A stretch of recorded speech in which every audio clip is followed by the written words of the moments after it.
तो चलिए मेरे प्यारे भाई और मेरी प्यारी बहन, तो आप सभी लोग का स्वागत है आपका अपनी क्लास मिशन 10th चैंपियन में। और आज के इस क्लास में हम लोग प्रश्नावली 1.2 का बेसिक पढ़ने वाले हैं। तो बेसिक पढ़ने से पहले हम आपको बता दें कि आप अपने सामने और अपने हाथों में कलम लेकर बैठ जाइए, ताकि बेसिक जो होने वाली है ना, ये काफ़ी शानदार होने वाली है। ठीक है, आइए मेरे प्यारे भाई। जितने भी कमजोर भाई हैं और जितने भी पढ़ने में अच्छे खासे हैं, उन सभी लोगों के लिए यह क्लास काफी जरूरी है, क्योंकि इस सवाल बनते हैं, वास्तव में सवाल बनते हैं और वास्तव बता देते हैं और ऐसे ही पढ़ाते हैं, बहुत मजा आएगा। आइए तो बता दें कि ये एनसीईआरटी वर्ग 10 के विद्यार्थियों के लिए है। ठीक है, और प्रश्नावली 1.2 के बेसिक पढ़ने से पहले हम पढ़ दिया गया अभाज्य गुणनखंड का गुणनफल, उसके बाद एलसीएम, उसके बाद अभाज्य गुणनखंड, उसके बाद सब नॉर्मली है। आई और इस चैप्टर में हम पढ़ने वाले हैं, पहले आप लोग कॉपी पर फॉर्मूला को पढ़ लिखिए मेरे प्यारे भाई। फॉर्मूला बहुत ही जीरो लेवल से स्टार्ट करें आप लोग, जीरो टू हीरो। चलिए आप लोगों को शुरुआत से स्टार्ट कर रहे हैं। फॉर्मूला पर लिखिए कि दो संख्याओं का गुणनफल। हम आप लोग को सवाल भी कराएंगे, ठीक ना। दो संख्याओं का गुणनफल बराबर सूत्र होता है, जब लसा और मसा दिया रहे तो लसा गुने मसा। बस समझ गए। और हम आपको बता दें साइड में, लसा को ना हम लोग अपने भाषा में बचपन से सीखते आ रहे हैं कि एलसीएम कहते हैं। क्या कहते हैं? एलसीएम। तथा मसा को मेरे प्यारे भाई, मसा को आप लोग क्या कहते हो? HCF कहते हैं ना आप सब लोग। भाई लसा को एलसीएम कहते हैं तथा मसा को HCF। देखिए हम आपको एक पॉइंट बता दें, जब दो संख्याओं का, यहां पर लिख लीजिए, जब दो संख्याओं का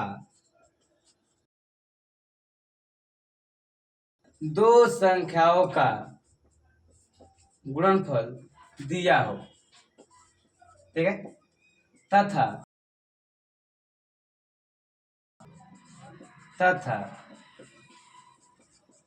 लसा भी हो,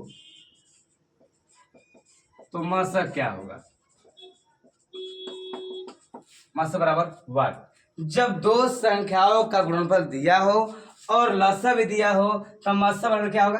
तो मसा बराबर होगा मेरे प्यारे भाई कि देखो यहाँ पर मसा क्या हो जाएगा, है गुना बाना है नहीं तो भागा में, है गुना बान है नहीं तो भागा में, लिख दो ना, दो संख्याओं का गुणनफल। क्या? दो संख्याओं का गुणनफल बटा में लसा। ठीक, जब लसा पूछी क्या करबा?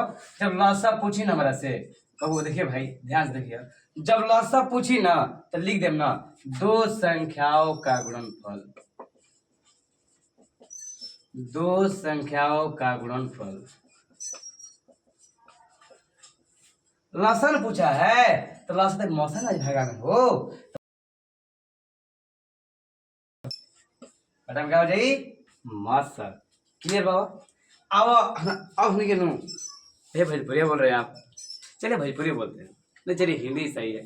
अब ना हम लोग ना इस पर सवाल देखते हैं। क्या देखते हैं? सवाल। और सवाल आपके बोर्ड एग्जाम में बन जाते हैं ऑब्जेक्टिव टाइप में। ऑब्जेक्टिव टाइप में आप लोग के सवाल बन जाते हैं और हम आप लोग करा दे रहे हैं।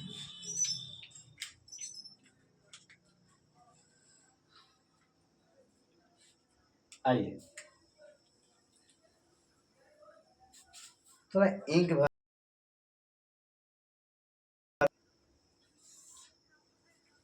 सोने सा कमल खिले।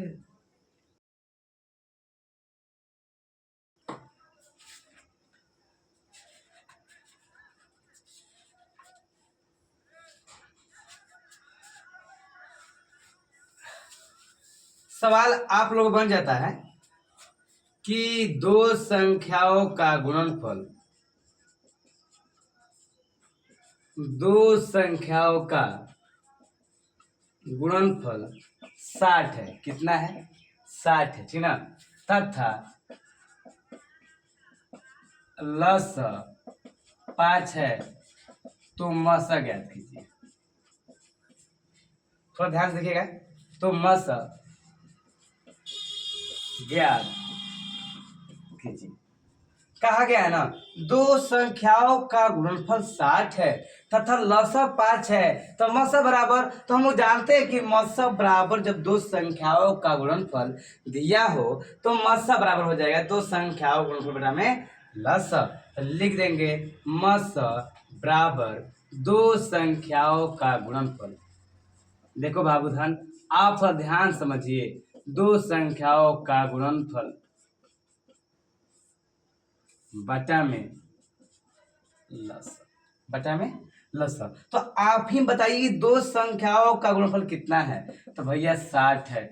और लसा कितना है? तो भैया लसा 5 है। तो 12 5 60, तो 12 आपका आंसर। क्या भारी है? आप ही लोग बताइए कि क्या यह सवाल भारी है? नहीं। तो इसी प्रकार से आप लोग के एग्जाम में सवाल बन जाते हैं। आइए एक सवाल और कर देते हैं हम लोग कि दो संख्याओं का गुणनफल, दो संख्याओं का गुणनफल। आप लोग नोट करते चलिएगा, ताकि क्या होता है ना, बेसिक हम बात कर दे कि बेसिक चीजें पढ़ने क्यों जरूरी है। ठीक है, अगर आप बेसिक चीजों को नोट करते चलिएगा ना, जब आपका रिवाइज का समय आएगा, जब उस बात को दोहराइएगा, तो उस समय जब आप कॉपी करके चलिएगा ना, यही सारी बात आपको एक अलग लेवल का दिमाग देगा। वास्तव में क्या होता है ना, जब हम ये बातें नहीं नोट करते हैं तो हम लोग का बहुत ही दिक्कत होने वाली। ये कहाँ से आ गई, ये कहाँ से आ गई, ऐसा होता है ना। हाँ, इसलिए आपको नोट करना होगा। ठीक है, चलिए। कहा गया है दो संख्याओं का गुणनफल 1260 है। क्या है? 1260 है। तो मसा जो है आप लोग का, मसा मेरे प्यारे भाई कितना का है? चलिए 12 है। कितना है? 12 है। चलो सॉरी। तो लसा ज्ञात करें। कहा गया है ना, दो संख्याओं का गुणनफल 1260 है। कितना है? 1260। तो मसा कितना है? 12 है। तो लसा ना जी, तो लसा जब ज्ञात करेंगे हम, तो लसा फॉर्मूला क्या होता है आप ही बताइए। तो लसा बराबर फॉर्मूला होता है कि दो संख्याओं का गुणनफल बटा में मसा। तो वही लिखेंगे, दो संख्याओं का गुणनफल। तो आप कहिएगा कि भैया लिखना जरूरी है, तो हम कहेंगे नहीं। और आपको याद लिखिए मत, और तर्क से आंसर को देखिए और आंसर को मारिए।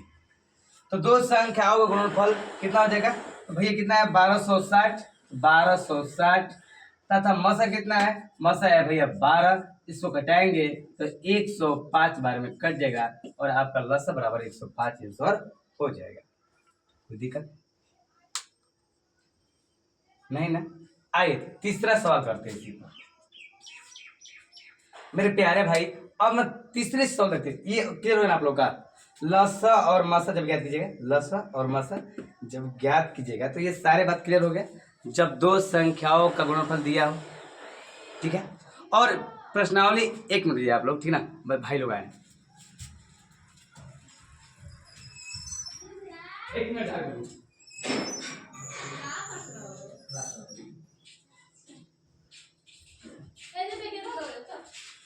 बात मत करिए।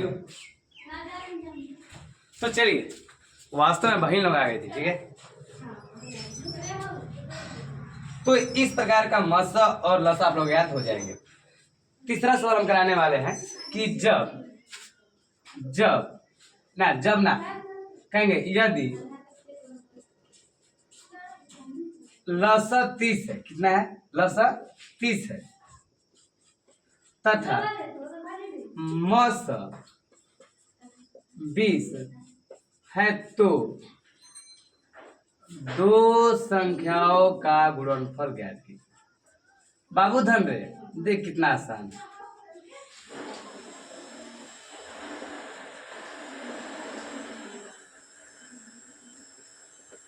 सवाल क्या है कि यदि लसक 30 है, क्या है, लसक 30 है तथा मसक 20 है तो दो संख्याओं का गुणनफल क्या होगा। तो भैया कि जब आप कहे थे दो संख्याओं का गुणनफल बराबर सूत्र क्या होता है, लसक गुने मसक। तो क्या दिक्कत, लसक 30 है मसक 20 है, दोनों गुणा कर देंगे। क्या कर देंगे, गुणा। कोई दिक्कत है नहीं, हम कर देंगे गुणा। यहाँ पर लिख रहे हैं हम दो संख्याओं का गुणनफल बराबर, दो संख्याओं का गुणनफल बराबर क्या होता है भैया, तो भैया होता है लसा गुने मसक, लसा गुने मसक। तो लसा कितना है भैया, लसा 30 है, मसक कितना है भैया 20 है, 20 में 30 गुना करो कितना जाएगा 600। तो इसी प्रकार से आपके प्रश्न एग्जाम में पूछे जाएंगे। तो मेरे कहने का अर्थ है कि पहले आप इन्हें नोट कीजिए। क्या कीजिए, नोट। और नोट करने का आपको ज़्यादा समय देंगे नहीं क्योंकि हमको अभी पढ़ाना है, ठीक है। शुरुआत का समय है और आप जल्दी नोट कीजिए। ये हम कहेंगे ना, आप वीडियो को रोक दीजिए मेरे प्यारे भाई, एक काम कीजिए आप लोग ना वीडियो को रोक दीजिए, उसके बाद जब लिख लीजिएगा तब वीडियो आगे बढ़ा दीजिए, ठीक है। बताइए समझ में आ रहा है ना आप लोगों का। वैसे अभी हम टकले भैया हुए, टकले भैया। आइए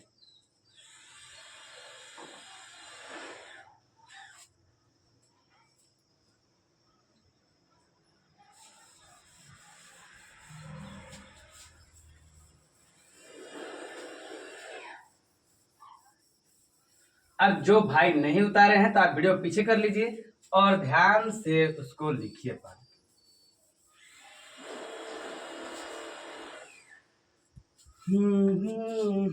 चलिए पानी पिए।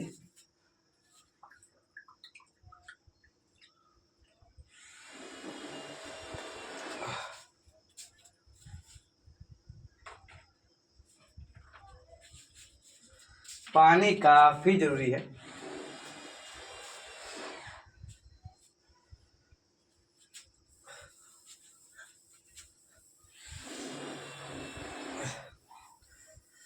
समय का पहिया चलता है भाई, चलता है, दिन ढलता है, कभी कभार।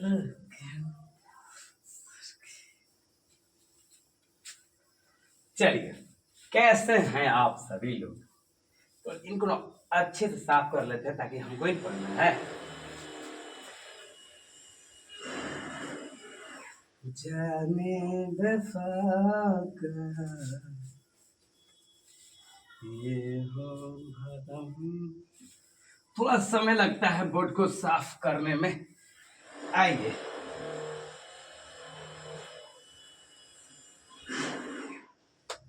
अब हम पढ़ते हैं।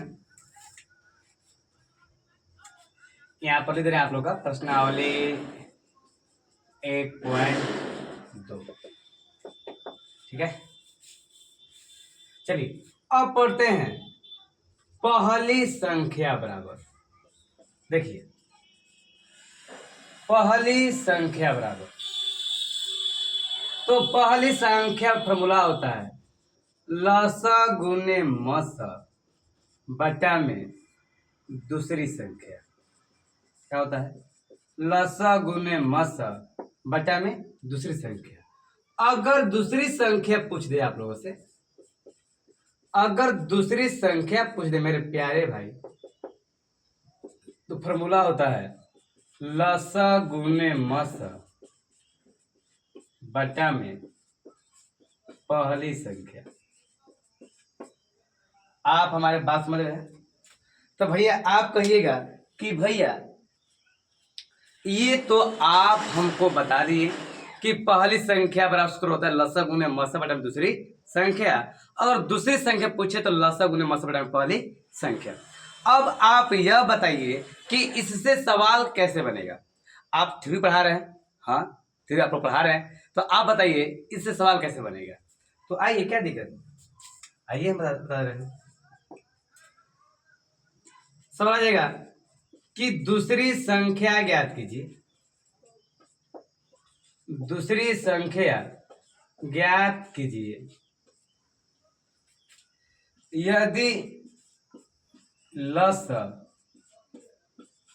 30 तथा मस 15 है। कितना है? 15 है। हम अपने से लिखे हुए हैं कि आपके एग्जाम में सवाल ऐसे बन सकते हैं, दूसरी संख्या ज्ञात कीजिए यदि लस 30 है तथा मस 15 है एवं पहली संख्या, क्या बड़ा, पहली संख्या 5 है। समझ गए? कहा गया है दूसरी संख्या ज्ञात कीजिए। देखिए सवाल आप लोग यही दिया रहेगा, हम आपसे यही कहेंगे ना, अगर मैथ को पढ़ना है, मैथ को अच्छे ढंग से पढ़ना है तो उनको देखिए पॉइंट के क्या क्या दिया गया है और आप वो देख लेते हैं ना, आधा काम वहीं पर क्लियर हो जाएगा। और काफ़ी यही बच्चों को दिकदारी होती है कि भाई हमको समझ आता ही नहीं क्या क्या दिया गया है ना। ऐसे हमारे संग भी होता था। देखिए लिखेंगे हल, क्या बेटा, हल क्या क्या दिया गया है, तो भैया लसा दिया गया है, मसा दिया गया है एवं पहली संख्या दी गई है।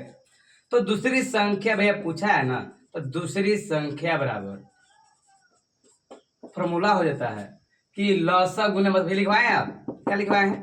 लसा गुने मस बटा में पहली संख्या, बटा में पहली संख्या।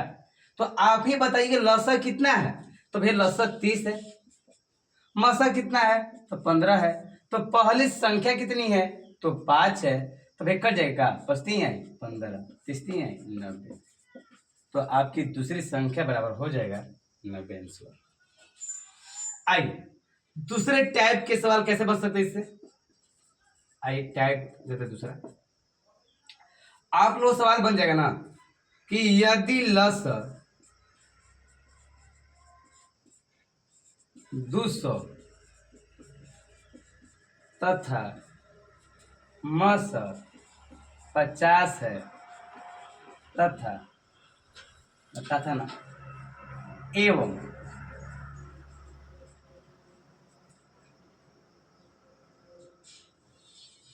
दूसरी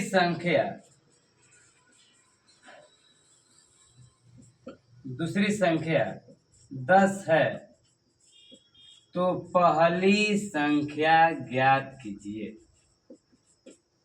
तो पहली संख्या ज्ञात कीजिए, समझिएगा आप लोग। तो पहली संख्या ज्ञात करने का सूत्र क्या होता है कि पहली संख्या बराबर, भैया आप फॉर्मूला को बताए हैं कि लसा गुने मस, क्या लसा गुने मस बटा में दूसरी संख्या होता है। तो हम यहाँ पर लिख देंगे हल, क्या लिखेंगे? हल लिखेंगे पहली संख्या बराबर,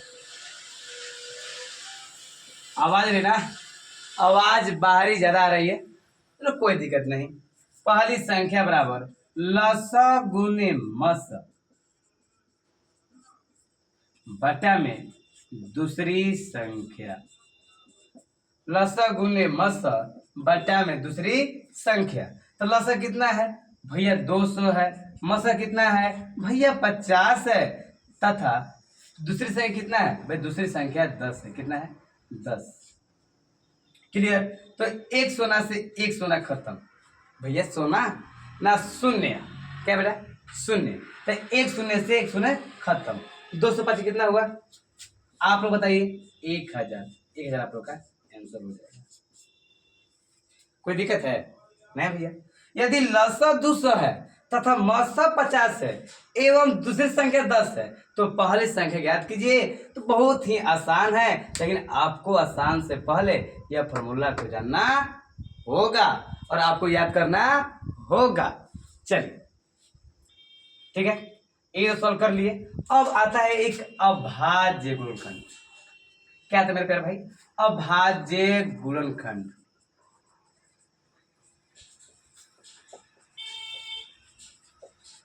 ये भी आप लोग का एग्जाम में सवाल बन जाता है, इस टाइप के भी सवाल बन जाते हैं एग्जाम में, तो आपको ध्यान से देखना होगा।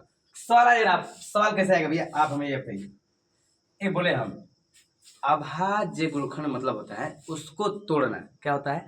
तोड़ना, उसको अलग करना। भैया आपकी बात हमें समझ में नहीं आ रही है, आप कृपया बोर्ड पर समझाइए। सच में आइए समझाते हैं।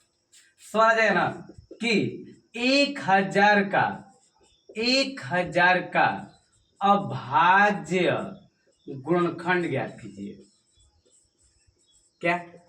1000 का अभाज्य गुणनखंड ज्ञात कीजिए।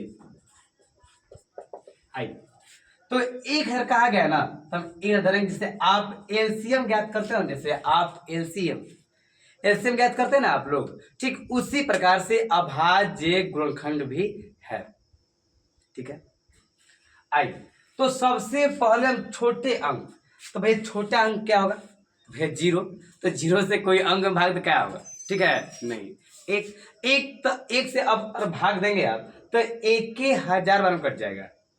तो सबसे पहले छोटा अंक से भाग करनी है, मतलब 2 ना, 2 उसको आधा कर देगा। आइए, सबसे पहले 2, और 2 से ना कटे 3, और 3 से ना कटे 4, और 4 से ना कटे तो 5। सबसे पहले 2 से कितने बार में? 500 बार में। फिर 2 से करेंगे, 2 से कट जाएगा ना, हाँ, 250 बार में। क्या फिर 2 से कट जाएगा? हाँ भैया कट जाएगा। अब 2 से कटेगा ना, क्यों? क्योंकि इसके अंत में विषम है। दूसरे है जी नहीं। अगर 2 से भैया कटने का नियम क्या है, आप हमें बताइए। 2 से कटने का नियम यह है कि जिसके अंत में 0 आ जाए, 2 आ जाए, 4 आ जाए, 6 आ जाए, 8 आ जाए, और अंत में 0, 2, 4, 6, 8